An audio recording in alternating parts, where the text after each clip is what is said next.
Ty, and today's video is going to be all about my current weekly split for the Pikes Peak Marathon training block.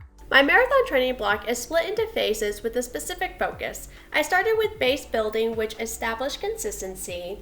I'm currently in the second phase, which is working to build my weekly distance up with progressive overload. Then, in a couple of weeks, I will switch gears to focus on altitude training above tree line. Now, I would like to put a disclaimer that you should be flexible in your marathon training build because not every week is going to go perfectly to plan. For my weekly split, I like to aim to run 4 days per week with strength training 2 to 3 days per week and having a cross training day in there. I give myself one full rest day, and then on my cross training day, it's a bit of a flex day so I can kind of choose what activity is going to be best suited for the way my body is feeling. Starting with Monday, this is the one full day of rest that I take every week no matter what. It gives me a chance to recover from the weekend while preparing for the work ahead. If I do any activity, it's really just some mobility to get my muscles and my joints feeling good and rested. Jumping into Tuesdays, I like to do more of an easy run. I meet with my running group on Tuesdays and Thursdays at the Garden of the Gods, and I just focus on getting my legs moving so I can get some time on feet while also just keeping the pace easy, which means I typically stay at the back of the pack, just trying to go my own pace and not overdo it.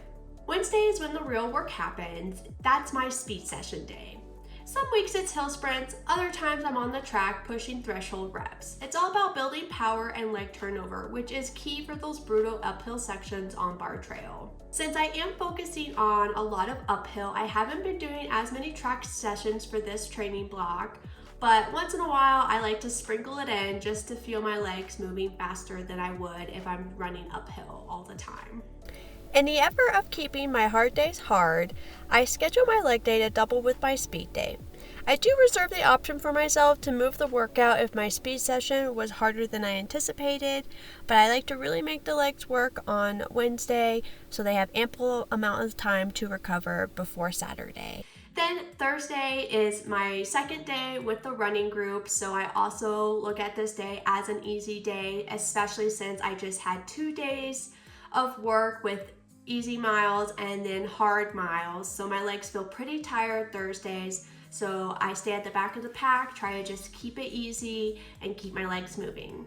Moving on to Friday, this is typically a strength day for me. I like to focus on my upper body and core. As a runner, a lot of people think that upper body strength is not important, but you do actually pull a lot of power from your upper body and your core. So it's really important to still do a strength day, prioritizing that.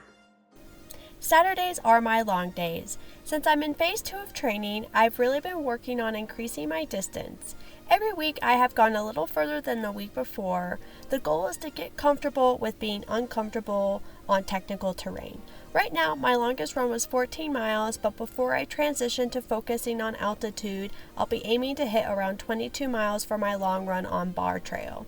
It will be a good test for how my legs will feel at the marathon. Also, don't forget to include a deload week for your recovery every 4th week of training. Sunday is my flex day. I will work out based on how I'm feeling post long run.